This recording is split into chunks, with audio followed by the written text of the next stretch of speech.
Number 1. Bat, not man. I grew up for the first 13 years of my life in military bases.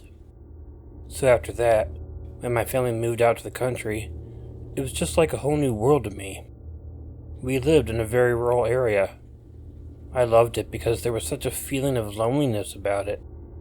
I sort of liked that. Being apart from everyone. A lot of people seemed to like it because they could go hiking or exploring, and that was not something I liked to do. That my dad liked to do cookouts. I always liked that, especially when members of our family come over. I remember all the things they used to bring. There were onions and cucumbers and vinegar, potato salad, macaroni salad, neato desserts. It was really fun. We also got pop, which wasn't something we were allowed to have that often. This happened on one of those cookouts. There were easily about 20 people there together. The dads always had their beer and got drunk, which involved them getting really talkative and competitive. They would play horseshoes and lawn darts and other things when they were drinking, and often they would do it well into the night. This time it was cards. I remember that. This time they were also outside, sitting at the picnic table playing. This was evening, and it hadn't gotten completely dark outside yet. One of the younger children, a girl, came running up the driveway screaming. Everyone asked what was going on. She told them that she had been attacked by a bat. Well, the pissing contest between the dads just got worse after that. First, they didn't believe it was a bat, but some did. So they walked over to that area and indeed saw a bat flying around. Well, after that, they decided that they should go in and get my dad's rifle. They were all arguing about who had the best aim and who could shoot the bat out of the sky. So at that point, we had 5 drunk dads with a rifle, trying their best to shoot a flying animal out of the sky. Some of the smaller children were scared, and at least one of them was crying after the first shot went off. The wives didn't do anything about it, other than take the kids inside the house. The older ones of us remained outside, watching what was going on. There were several shots, and everyone was missing the flying target. I was surprised that the few gunshots were not scaring the bat off, at first. But after a while, it did fly a little away. This didn't stop the guys from keeping to try, though. The bat was not going completely far away, so they kept trying. Finally, my uncle succeeded in their stupid contest. He shot the bat, and we all watched it fall out of the sky. It was almost completely dark out, too, at that point, but all of us saw it happen. Everyone was congratulating my uncle for this. Then my dad told me to get the bat, and to bury it so the dog didn't try to eat it or anything.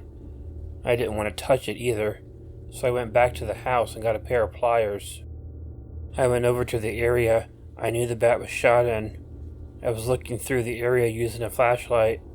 After a while, I found the poor creature lying on the ground. I was irritated at my family for what they did. I mean, the bat wasn't bothering anyone. It scared a cousin of mine, but it didn't chase or bite or anything. It was guilty of nothing but being a bat. I reached down with the pliers to try and pick up the bat. However, before I could get a hold of its wing, the bat's wings suddenly moved and startled me. That made me drop the pliers. I was startled and upset that the bat hadn't died and was probably in a lot of pain, which I figured I would have to put it out of. I was upset about that as well. I reached down to pick up the pliers while thinking what I had to do to put the animal out of its misery. However, when I reached for the pliers, the bat moved quickly and bit me right on the hand. I jumped back and fortunately it did not latch on to me, but still, it was quite terrifying to happen, and yeah, it hurt quite a bit. My concerns for the bat were really out the window at that point, but I still put it out of its misery. I won't tell you how, because I like animals, and I know a lot of other people do, and they do not want to hear that. I ran up to the house. Now keep in mind I was only 13 years old. I didn't know much about rabies, so I didn't know how quickly it might set in. I was just scared. When I got into the house, my family was curious about what I did with the bat, but they noticed how freaked out I was. I explained to them what happened and that the bat was dead, but I couldn't take the time to bury it. My family took me to the hospital while someone else buried the bat. I was terrified. The entire way there, I was freaked out. Although I was told I couldn't really develop symptoms of rabies for days, and that there was no guarantee that the animal had it anyway, but I was really anxious, and no one could calm me down by telling me that. And the bat was pretty scary. But you know what was scarier? When they told me what they had to do to treat me for the bite. You see, this was back in the 1980s. Nowadays you just get 4 normal shots of the rabies vaccine in your arm over 14 days. Back then, you had to get 13 shots of the vaccine in the stomach. It was scary like hell and it hurt. And it was as scary as being bit. We did bury the bat and I never developed rabies. Of course, I couldn't tell this story if I did because I would have died. But I had quite the terrifying night that night.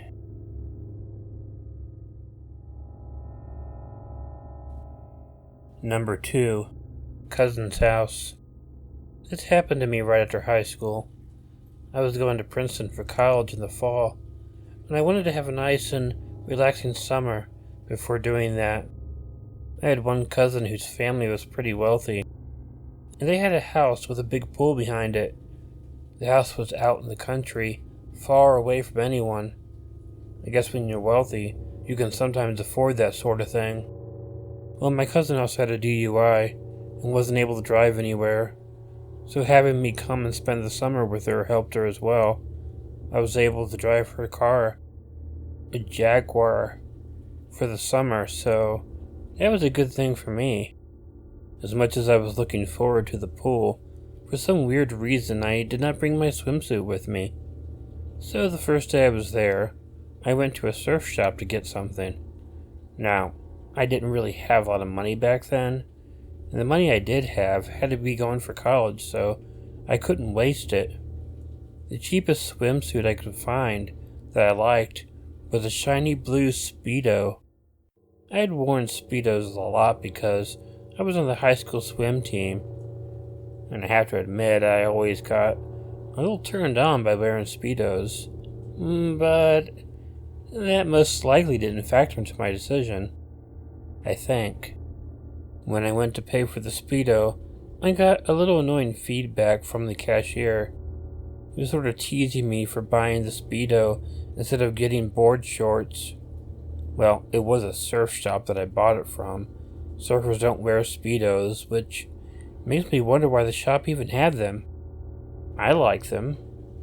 I was pretty sure I was going to look sexy and a little bulgy in it.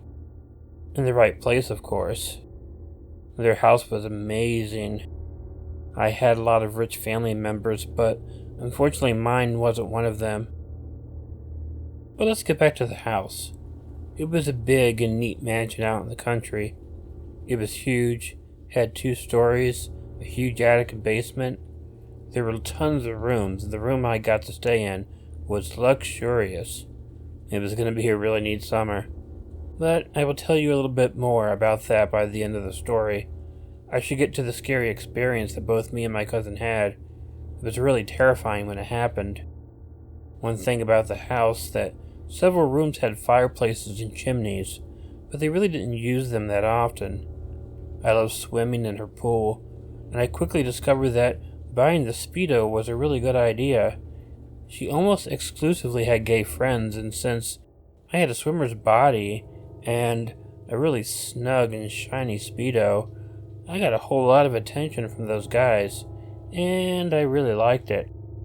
Yeah, I was young, so, I played around with a few of them. This was especially after we smoked some cigars, and one of them complimented me highly on my cigar smoking skills. Funny that I smoked a few cigars that summer, more than I usually would have. Anyway, on the day this happened, I was alone in the pool. I was still in my Speedo, just floating along.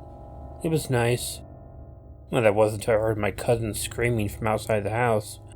I was startled and briefly went underwater, but I'm a great swimmer, so there was no chance of drowning or anything. I quickly swam to the end of the pool and pulled myself out. I didn't bother grabbing a towel or anything. I was just concerned about my cousin. When I got to her, I noticed something very weird. The next-door neighbor's Doberman was by her, and I thought at first that maybe the dog had tried to attack her, but it looked like she was trying to corral him. And that is when I noticed it. A swarm of bats. I mean, a ton of them were flying around, and she was trying to protect the dog. It was very noble of her, but I damn well wasn't thinking that at the time. I had run up to her, and now I was in the swarm of bats too. Well, seeing one bat could be terrifying, but this was dozens of bats, maybe even more than 100, and for some reason they were just flying around us. It was like the Alfred Hitchcock movie The Birds, if he had done it with bats, which might be a little bit more scary than birds. The bats started hitting me too, and that was the scariest part. We didn't simply run away for two reasons. The dog was not coming away, and running in any direction would have us hitting the bats. There were also a lot of mosquitoes out there, and I know bats eat them, so we figured later that was why they were swarming like that. Eventually we got the dog to come with us and we ran to the back door. Surprisingly, a few of the bats got into the house, but it looked like there were a few more of them anyways. We had to get into a room with no bats before we called some service to come and take care of them. It was my cousin who did it. I didn't know who it was, but they came and were able to remove the bats from the house. For some reason, it turns out that they were living in the chimney of an unused fireplace, and for some reason they flew out in a swarm. But try to imagine that. You're living in a house with a chimney, and for who knows how long, hundreds of bats were living in the chimney without you knowing about it. Really, that is much scarier than the attack. We both checked each other for bat bites and thank God they weren't there. We got very lucky. Although bats don't really attack human beings, we got caught in the middle of a swarm, so a bite was possible. The possibility of getting rabies is very scary. The service company was able to get all the bats out of the chimney. It horrified us to know how much more were in there, so we didn't ask how many. We simply didn't want to know. Oh, and standing there, dripping wet, in front of the service that came to remove the bats, while I was wearing nothing but a shiny blue Speedo, well, I got another date from somebody in the service.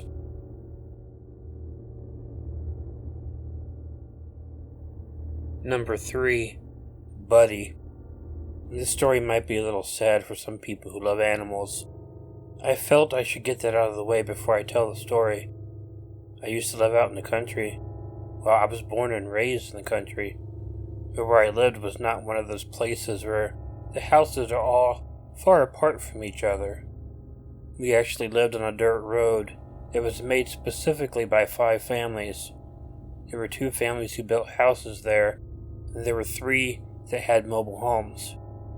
We even got to name the street, so the parents used the names of all the children. We lived in a mobile home. We always liked it quite a bit. We had a dog and a cat, and the neighbors had dogs too, and for a lot of the time, we would not have our dogs on a leash, and they got to play together. They always got along well, and we always made up stories about the dogs being married, how we were weird. There were some interesting places to play too. There was a whole lot of country out there, and places for us plus the dogs. Often one of the dogs would be gone for a while, because he or she was out in the woods exploring. There were tons of things to play with, and dogs loved it. We were never worried about the dogs, but one time we did worry about one of them. The dog's name was Buddy, and I remember that I was in my house watching TV. I heard someone calling Buddy. I was interested, so I went outside to see who it was. It was one of the kids I played with, so I asked her what happened. She told me that Buddy had been gone for a long time. Our dogs went out and explored a lot, but they always came back before nightfall. The sun was on the horizon, and it would be totally dark soon, and I really never went out or into the woods when it was like that. I ran back into the trailer and grabbed a flashlight. I have to admit, it was scary going through the woods while the sun was going down, and we were looking for a dog. The sun was going down and the trees looked really creepy. Also, we both were around 12 years old at the time, so it was much easier to get scared. When it got dark enough, we turned on the flashlight. That made things even scarier. But we didn't want to go home without finding that dog, so I put up with being scared. We would rather be scared than lose the dog. We were out in the woods for about an hour, and it was the weirdest thing. Something ran up to us from behind and almost knocked Sarah over. When we recovered from that jump scare, we realized that it was Buddy. We don't know why Buddy was out in the woods that long. He seemed completely fine. He was happy to see us, just acting like his normal self. But his normal self was never out like that. Anyhow, we were happy and we took him home. It was less scary going through the woods with a German Shepherd with you. But we got home fine and explained to our parents what we had done. After that, we didn't put very much thought into it. It might have been close to 2 weeks or a little more when things got a little worse. I was outside during twilight. I was supposed to go behind the house, take the garbage bags out of the cans that were out there, and move them to the road. There was no one outside when I got to the back of the house. It was not completely dark yet, so I hadn't bothered turning the porch light on. When I got behind the house, I noticed that Buddy was laying down behind the garbage cans. I was happy to see him as usual. "Hey, Buddy," I said to him. At first he didn't move. That worried me, but he was not dead or anything. When I tried calling him another time, he cut me off as he got up, and I didn't see anything at first. I thought that he and I were just gonna play for a few moments. Buddy got up. He slowly walked around the garbage can, and as when I saw it, it was foaming at the mouth. And that was scary enough. Then he started to growl at me, a low and scary growl, like he was somewhat agitated. Buddy kept growling, but he stopped just a few feet from me. He looked at me, and I looked into his eyes. His eyes looked different. I couldn't perfectly explain it, but I will try. He looked like he didn't recognize me. I looked into his eyes, and I did not see Buddy in those eyes. Buddy didn't come at me, but I was standing as still as possible. Buddy was a dog, and dogs like to chase people, and I didn't want to give him a reason to do that. Buddy barked again, loudly, and kept growling at me. I was terrified. I had never seen a rabid animal before. I didn't know how aggressive he would be. He continued growling and then barked again. I tried to make my way slowly from him, but stopped when he moved toward me. I really was terrified. I thought he would attack and kill me. I don't have to admit that I cried a little bit, but I will admit I was terrified. And that's when I heard it. It had to be a gunshot, and it hit Buddy, and he immediately fell over. The gunshot had already scared me, because I was already terrified and on edge from what was happening. But I turned around and looked, and it was my mom, holding a shotgun. I wanted to ask her how she got there so fast, but I realized I had been standing there for quite a while. Looking at my watch, I noticed that it was 10 minutes that I had been standing there with him growling at me, but not attacking for some reason. My mom saw what was happening when she looked out the window, and that's why she ran and grabbed the gun. The story is very sad, It's a little bit like Old Yeller, I guess. Except maybe a lot less emotional.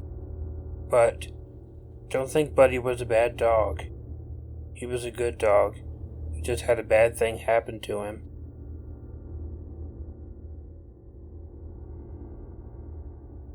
Hey y'all, Killer Orange Cat here. If you like this video, please let me know by hitting the like button. If you're not already subscribed to Killer Orange Cat, please feel free to click the subscribe button and bell below, or click the icon of Ichigo the cat that will appear at the end of this closing. Leave me a comment, and share this video with someone you think might enjoy it. If you have an original story you'd like narrated on Killer Orange Cat, please email it to the address included in the description. But most importantly, don't forget to make sure to check in your closet and check under your bed, because you never know where a Killer Orange Cat might be hiding. Good night.